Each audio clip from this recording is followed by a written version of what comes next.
Today we're going to be discussing a prophetic dream that Joseph had. Is God about to do something new? You're having coffee with Conrad. Conrad rocks!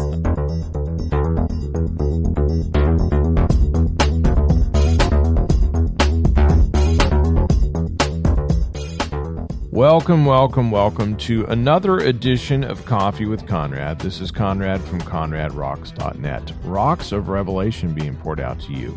My passion is for you to have a spiritual relationship with the biblical Jesus. Now, today I'm having a short interview with Joseph McFarland about a dream that he had. Joseph has a lot of dreams. He shares them with me, but this one was one that really got my attention. I believe it has something to do with the encoding in the Bible. Not everyone is aware that the Bible actually is encrypted. In Daniel 12:4, the Bible says, "But thou, Daniel, shut up the words and seal the book, even till the time of the end, when many shall run to and fro, and knowledge shall be increased." So check this out. If you weren't already aware of this, in that verse, Daniel 12:4, "But thou, Daniel, shut up." The word shut up comes from the underlying Hebrew word asathem, which is H5640 in the Strongs. It means to stop up, by implication, to repair, to figuratively to keep secret. Okay, that's for the word shut up. And then he says it doubled. He says seal the book, which is another Hebrew word, Shatham, H2856. I'm probably mispronouncing it. But it means to close up, especially to seal, mark, seal up, stop. So that is encoded. And then in the book of Revelation, and Jesus is the one opening the seals. Now, when Joseph shares this dream, I was thinking of those passages in Revelation and in Daniel and in Isaiah, and about how Jesus is the only one that could open the seals. Without further ado, here is Joseph's dream. We are having coffee with Conrad at ConradRocks.net. Jesus rule! Hey everybody, this is Conrad from ConradRocks.net, and on the phone with me right now is Joseph McFarland, my partner when we go out and minister out in the streets. Biloxi's part of Team Jesus, and he has a lot of dreams, and this one, he's like, he shared it with me today, and I thought, man, we got to share this with people, because surely the Lord does nothing except he reveals it to his servants, the prophets. So what's going on, dude? Well, a lot, actually. Well, tell us about your dream, man. What happened? Okay. In my dream, I noticed right before I went to bed, I was focused on God. I fell into a deep sleep, and while I was in this sleep, sometime, some hour during the night, I had a dream. In this dream, I saw Jesus as a flaming fire mingled with brass. I could see every detail in his face, his hair, his eyes, his eyelashes, just to show you how much detail was in the detail. And he stood before me, and he just stood there for a moment so I could take in his presence. And every time I have a dream where God's involved in it, I can't speak. I can only do, like standing at attention, like in the military. And so I stood at attention, and I paid close attention to what he was doing. And he lifted his right hand, and out of his right hand appeared a mathematical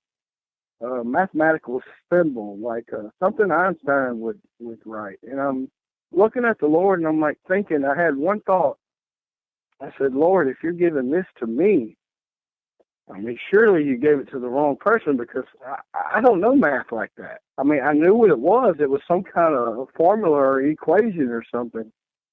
And it also was as Jesus was, fiery, with fiery brass intermingled, and it showed up out of his hand. It approached me, came about 3 or 4 foot in front of me, and stopped so I could take a good stare at it.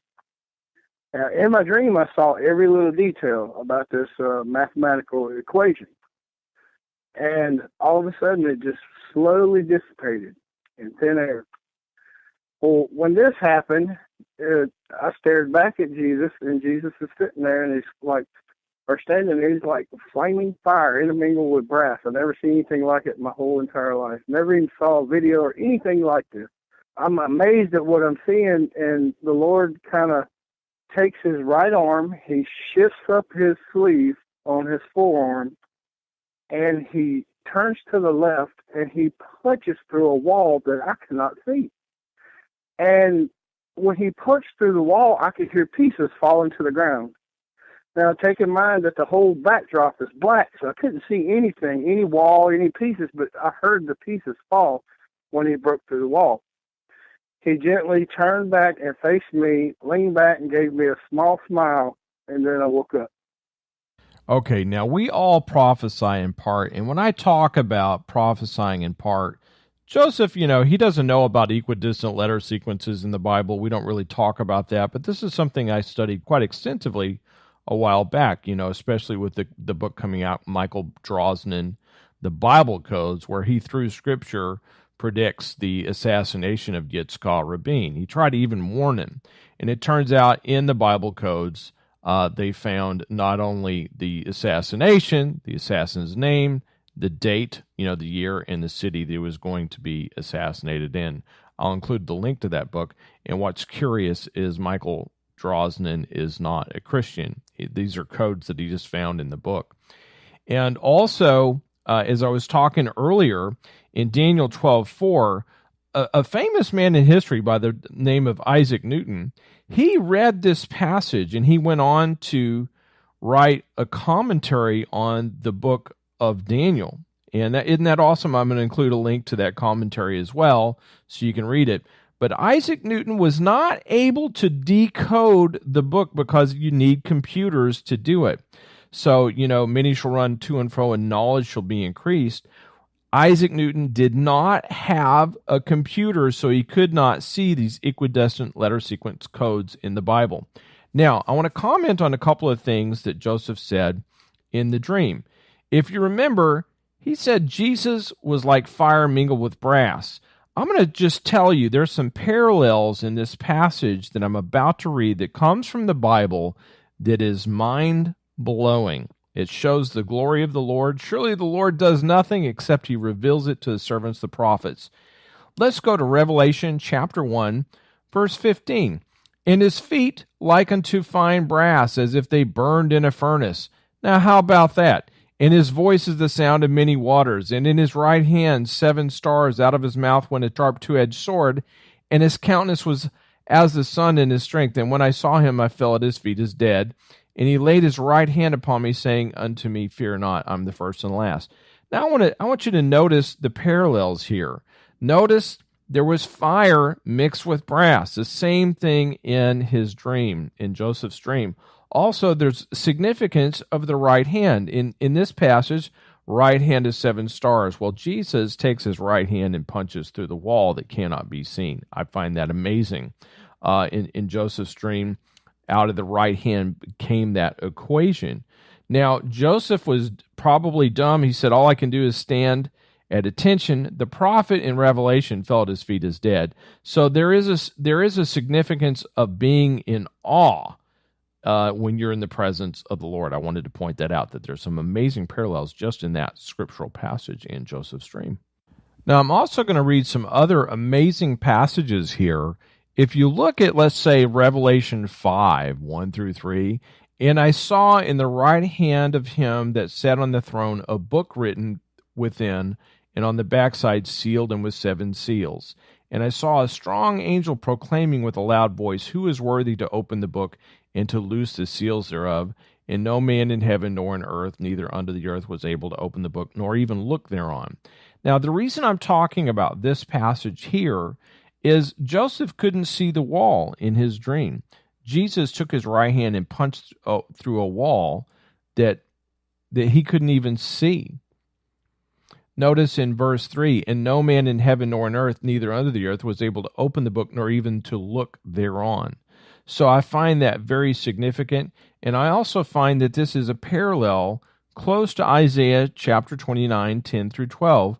For the Lord hath poured out upon you the spirit of deep sleep, and hath closed your eyes. The prophets and your rulers, the seers, hath he covered. And the vision of all has become to you as the words of a book that is sealed, which men deliver to one that is learned, saying, Read this, I pray thee. And he said, I cannot, for it is sealed. Verse 12, and the book is delivered to him that is not learned, saying, Read this, I pray thee. And he says, I'm not learned. So I believe that this dream, I'm not going to sit here and say that I have the flat-out interpretation, man, but I'm going to say there's something to this. There's something to this. And with the equidistant letter sequences that we have in the Bible, I want to let you know that each letter in the Bible is not just a letter. It's also a number. Isn't that interesting? Now, when the equidistant letter sequences came out and I started reading books about the Bible codes, the codes found in Genesis, which mentioned all the names of certain significant rabbis, their birth date, their death date, and the cities they were born and died in, I mean, I was blown away. I said, there's some statistical significance to this. I also noticed that there was a lot of hype. So, in other words, people were finding codes in War and Peace and Moby Dick and stuff like that. But it turns out in the Bible that there's usually the surface text has something to do with the underlying codes, and the codes are not, they're statistically significant in the fact that they're just a few letters. I'm going to include another link to a book by Grant Jeffrey, which he basically digs in depth about the Bible codes from a layman's point. I mean, he makes it easy to understand. So if you're interested in the Bible codes, I'll provide those links in the show notes for you. Now, what I was thinking about is when Michael Drazen and people like this, the rabbis started through computers finding equidistant letter sequences in the Bible. Let's just say that that's number one, the first seal. There's 7 stars in Jesus' right hand. There's 7 seals. He's the only one that could open the seals. And here he is giving Joseph a dream about this mathematical symbol. It's an equation. So, I'm hypothesizing here. I'm not saying this is what it means, but what if Jesus is showing that there's something else in the Bible that can be discovered through math?